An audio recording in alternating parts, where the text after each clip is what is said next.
I mean, as you can see, we have a wide range of speakers tonight. I mean, Apenia has more of the retail, brick and mortar, Zena has a product, and you have online. So I think you'll get to hear from a lot of different viewpoints and personalities tonight. But I mean, I tried to cover a little bit of everything, from even a little bit of web marketing and SEO to kind of the humble beginnings and getting started and how you stay with it and staying inspired and how you just make this all happen. So I'm going to start here. Apenia, I'm going to let you go first.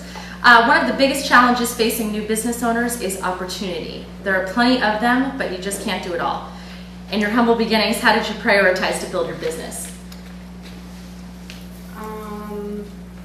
Well, first, I think you have to be really clear of who you want to reach.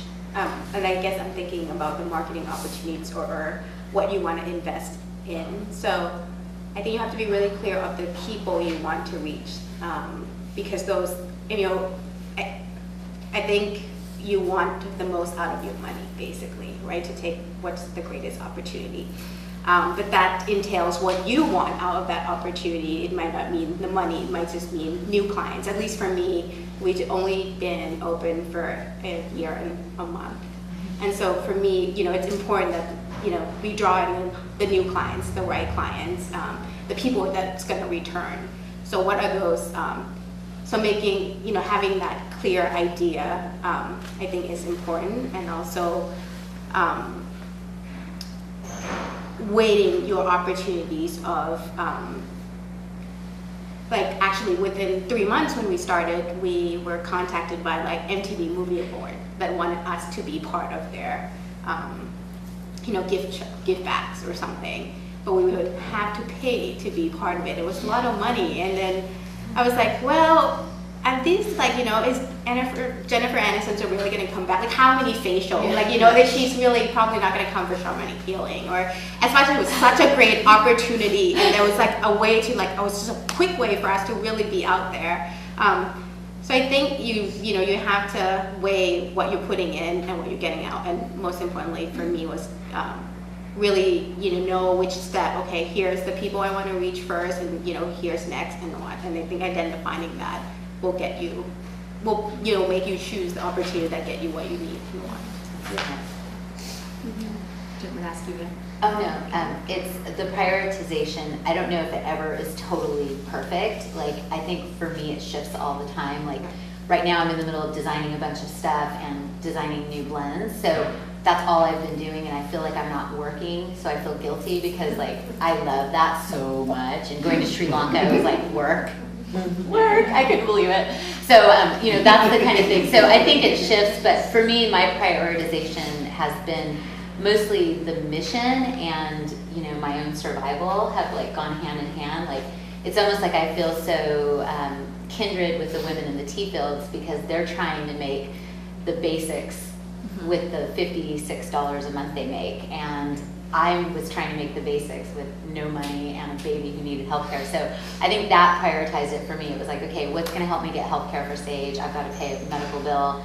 Okay, I got to sell more tea. Okay, the more tea I sell, the more fair trade premiums go back to the workers. Okay, I got to sell more tea. So then it was like, for me, the priority was getting more customers at the store, getting more stores so that I could turn the money back there and make enough to pay my rent.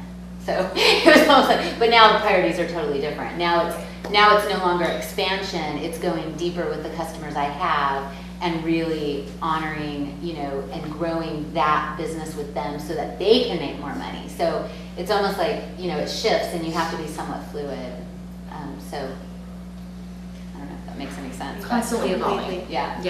Can you give us like an example of that? Like you're helping the okay. So the more tea I sell, for every pound of tea I sell, an extra 50 cents gets sent back to the workers directly without a middleman.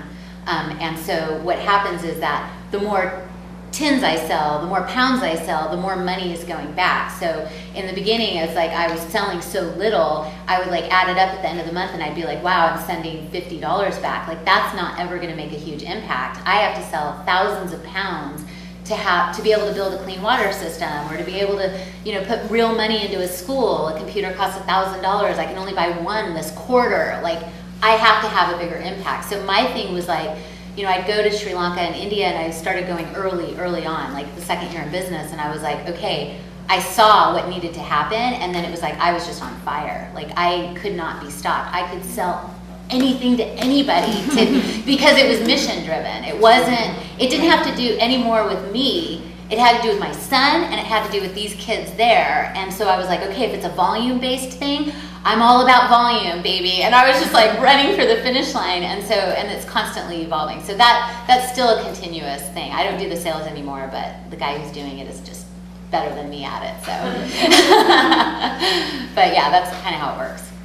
And I think it's hard to prioritize in the beginning when you're at that beginning phase, and what has to get done? Everything. And who's going to do it? Totally. You. It's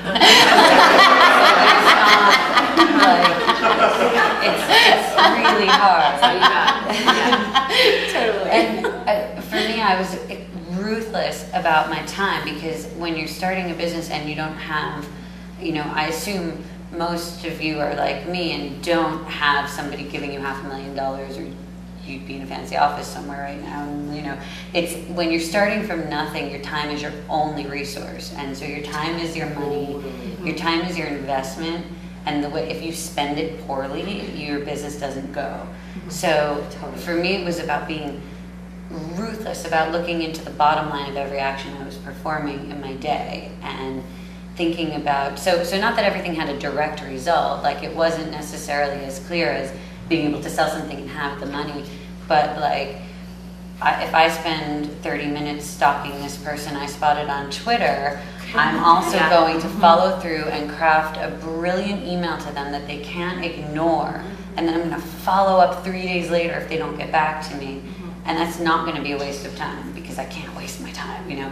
So every day I would kind of look at what I could do, and then I think it's also really important, because everything can become so overwhelming, to just a workflow thing to complete each task.